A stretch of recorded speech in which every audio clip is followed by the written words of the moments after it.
بالله من الشيطان الرجيم.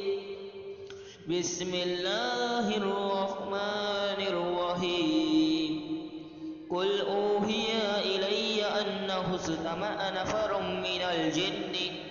من الجن فقالوا إن سمعنا قرآنا عجبا يهدي إلى الرشد فآمنا به ولن نشرك بربنا أحدا وأنه تعالى جد ربنا ما اتخذ صاحبة ولا ولدا وأنه كان يقول سفيهنا على الله شططا وأن ظننا أن لن تقول الإنس والجن على الله كذبا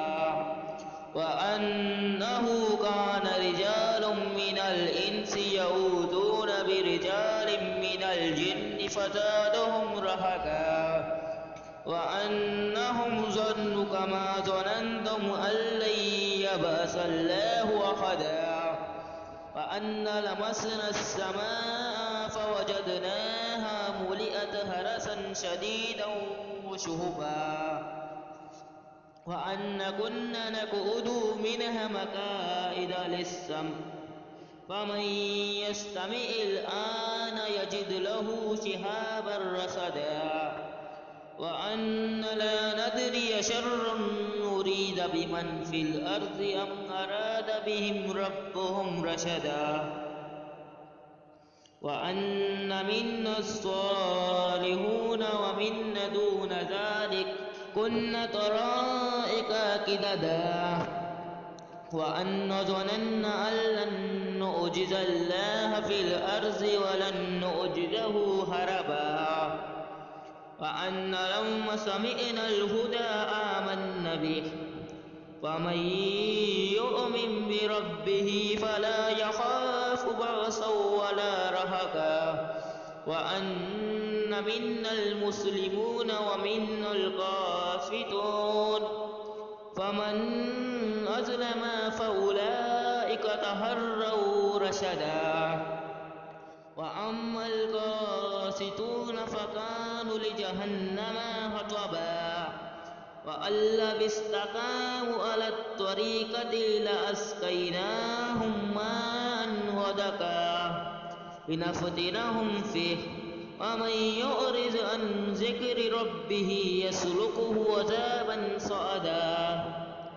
وأن المساجد لله فلا تدعوا مع الله أحدا وأنه لما قام عبد الله يدعوه كادوا يكونون عليه لبدا قل إنما أدعو ربي ولا أشرك به أحدا قل إني لا أملك لكم ضرا ولا رشدا قل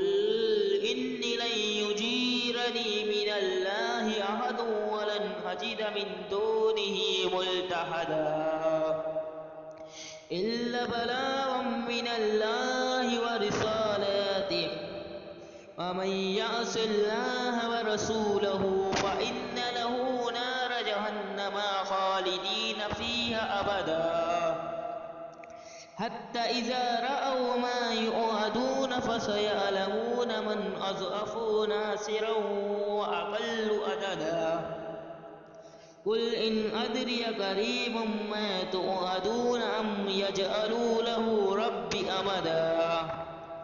عالم الغيب فلا يظهر على غيبه أحدا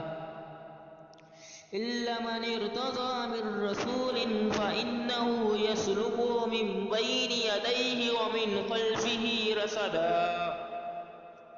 ليعلم أن قد أبلغوا رسالات ربهم وأحاط بما لديهم وأحصى كل شيء عددا صدق الله